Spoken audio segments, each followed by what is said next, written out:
நம் அனைவரையும் வரவேற்று சிறப்பித்திருக்கிற அண்ணன் கவிஞர் கலிப்பூங்குன்றன் அவர்களே, இந்நிகழ்வில் பங்கேற்று நம்மிடையே கருத்துரை வழங்கவிருக்கிற அனைத்து கட்சி தலைவர் பெருமக்களே, திரளாக கூடியிருக்கிற தமிழ் சொந்தங்களே, இதே நாளில் இன்றைக்கு மதுரையிலும் ஒரு ஆர்ப்பாட்டம் நடைபெறுகிறது. திராவிட முன்னேற்றக் கழகத்தின் மாணவர் அணியின் சார்பில் தமிழர் தலைவர் ஐயா ஆசிரியர் அவர்கள் சென்னையிலே இந்த ஆர்ப்பாட்டத்தை ஒருங்கிணைத்து தலைமை வகித்து சனாதன சக்திகளுக்கு எச்சரிக்கை விடுக்கிற ஒரு முயற்சியிலே ஈடுபட்டிருக்கிறார். உரிய நேரத்தில் இந்த ஆர்ப்பாட்டத்தை ஒருங்கிணைத்திருக்கிற திராவிடர் கழகத்திற்கு எனது பாராட்டுகளையும் இந்த வாய்ப்பளித்தமைக்கு நன்றியையும் முதலில் தெரிவித்துக் கொள்கிறேன். கீழடி ஆய்வு தொடர்பான அறிக்கையை திருப்பி அனுப்பியிருக்கிறது இந்திய ஒன்றிய அரசு, பாரதிய ஜனதா அரசு. கஜேந்திர சிங் ஷெகாவத் என்பவர் கலாச்சாரத்துறையின் அமைச்சர். அவர் ஒரு தீவிரமான RSS காரர். இன்னும் சொல்ல போனால் ஒரு வடிகட்டிய RSS தொண்டர், கலப்படமில்லாத ஒரு நபர். அவரிடத்தில் ஏதாவது பரிந்துரைக்கு போனால் வெளிப்படையாகவே நீங்கள் எங்கள் அரசை கடுமையாக விமர்சிக்கிறீர்கள், அப்புறம் என்ன பரிந்துரைக்கு வந்திருக்கிறீர்கள் என்று கேட்கக்கூடிய அளவுக்கு RSS சிந்தனையாளர் அவர்.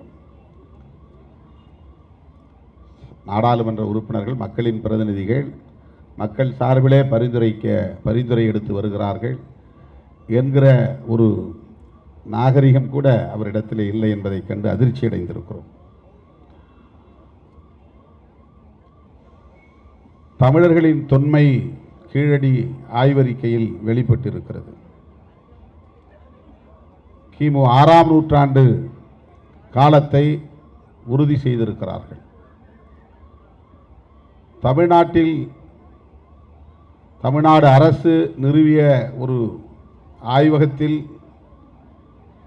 இந்த அறிக்கை உருவாக்கப்படவில்லை அல்லது இந்த காலம் உறுதிப்படுத்தப்படவில்லை. உலகளாவிய அளவில் இத்தகைய ஆய்வுகளை மேற்கொள்ளுகிற அமெரிக்க ஆய்வகத்தில்தான் இது ஆய்வு செய்யப்பட்டு உறுதிப்படுத்தப்பட்டிருக்கிறது. கரிம சோதனை என்பார்கள், கார்பன் டேட்டிங். ஆங்கிலத்தில் AMS கார்பன் டேட்டிங் என்று சொல்லுகிறார்கள். ஆக்சிலரேட்டர் மாஸ்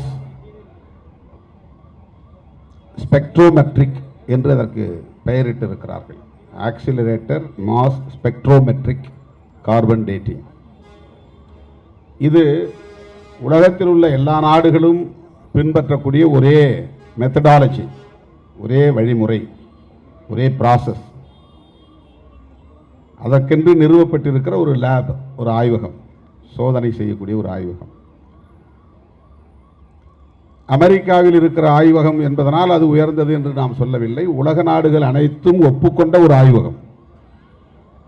அவர்கள் இது போன்ற ஆய்வுகளில் கிடைக்கிற கரிமங்களை, அதாவது கார்பன், எலும்பு கரியாக மாறியிருக்கும், நெல் போன்ற தானியங்கள் எரிந்து கரியாக மாறியிருக்கும்,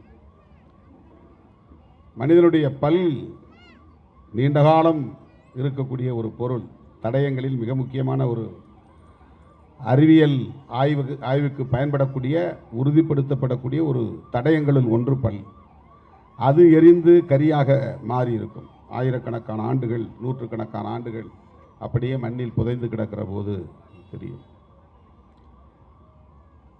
அப்படிப்பட்ட அந்த கரிமங்களை எடுத்து அதனுடைய காலத்தை தீர்மானிக்கக்கூடிய ஒரு ஆய்வு முறை, ரிசர்ச் மெத்தடாலஜி, உலகத்தாரால் ஒப்புக்கொள்ளப்பட்ட ஒரே ஆய்வு முறை அதுதான் AMS கார்பன் டேட்டிங். அவர்கள்தான் இதை சர்டிஃபை செய்திருக்கிறார்கள். அங்கே யாரும் தமிழர்கள் கிடையாது. அந்த ஆய்வகத்தில் நம்முடைய அமர்நாத் ராமகிருஷ்ணா போன்றவர்கள் யாரும் இல்லை. அமர்நாத் ராமகிருஷ்ணா மட்டுமே ஆய்வு செய்து சொன்ன அறிக்கை அல்ல இது, அல்லது தமிழ்நாட்டில் இருப்பவர்கள் மிகைப்படுத்தி தந்த ஒரு அறிக்கை அல்ல. உலகத்தில் உள்ள பல நாடுகள் எந்த ஆய்வகத்தில் கொடுத்து ஆய்வு செய்கிறார்களோ அந்த ஆய்வகத்திற்கு அனுப்பி வைத்தது ஏஎஸ்ஐ, தமிழ்நாடு அரசு அல்ல. ஆர்கியாலஜிக்கல் சர்வே ஆஃப் இந்தியா என்கிற இந்திய ஒன்றிய அரசின் நிறுவனம்தான் அதற்கான அனுமதியை தருகிறது, பர்மிஷன். தமிழ்நாடு முதலமைச்சர் நேரடியாக அனுப்பிவிட முடியாது. அமர்நாத் ராமகிருஷ்ணா நேரடியாக அங்கு கொண்டு போய் கொடுத்து அந்த சோதனையை செய்துவிட முடியாது. இதற்கெல்லாம் ஒரு இன்டர்நேஷனல் ப்ரொசீஜர் இருக்கிறது, பன்னாட்டு அணுகுமுறைகள் இருக்கின்றன, நடைமுறைகள் இருக்கின்றன, ஆய்வு செய்வதற்கான சட்டப்பூர்வமான வழிமுறைகள் இருக்கின்றன.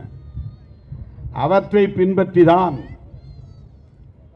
கீழடியில் செய்யப்பட்ட 11வது அடுக்கு, ஒவ்வொரு லேயராக எடுக்கிறதுல 11வது அடுக்கு, அதிலிருந்து கிடைத்த கரிமங்கள் தான் ஆய்வுக்கு உட்படுத்தப்பட்டன. அந்த ஆய்வில் தான் இது கிமு 6ஆம் நூற்றாண்டு,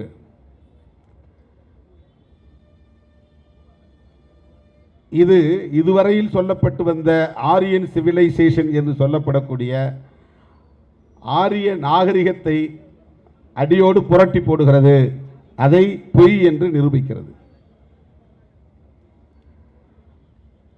எல்லா தலங்களிலும் ஆரியர்கள்தான் சாதனை படைத்திருக்கிறார்கள், முந்தையவர்கள், முன்னோடிகள் என்று இதுவரையில் அவர்கள் சொல்லி வந்த கருத்துக்கள் இப்போது ஒரு அறிக்கையில், ஒரு ஆய்வில் பொடிப்படியாக சிதறுகின்றன. இதை அவர்களால் ஏற்றுக்கொள்ள முடியவில்லை. நாம் எல்லோரும் இந்தியர்களாக இருக்க வேண்டும் என்று சொல்லுகிற அவர்களுடைய பார்வையிலே பார்த்தால் தமிழர்களும் இந்தியர்கள் தான். ஆக தமிழர்களின் தொன்மை என்பது இந்தியர்களின் தொன்மையை குறிக்கிற ஒன்று என்பதை கூட அவர்களால் ஏற்றுக்கொள்ள முடியவில்லை.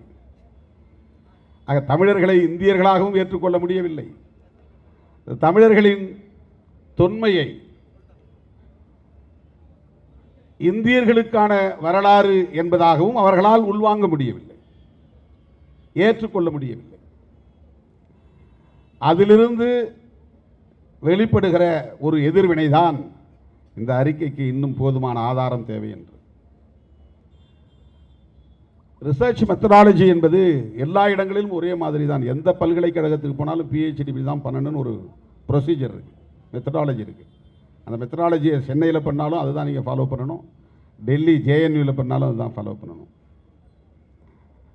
சாம்பிள் எடுக்கிறது எப்படி, ரேண்டமாக எடுக்கிறதா, 100% எடுக்கிறதா, ஒரு ப்ரொசீஜர் வச்சுருக்கிறாங்க. அதை எப்படி ஆய்வு செய்து புள்ளியியல் ஆதாரங்கள் அடிப்படையில் ஒரு டேட்டாவை உருவாக்குவது, அதுக்கு ஒரு ப்ரொசீஜர் இருக்குது.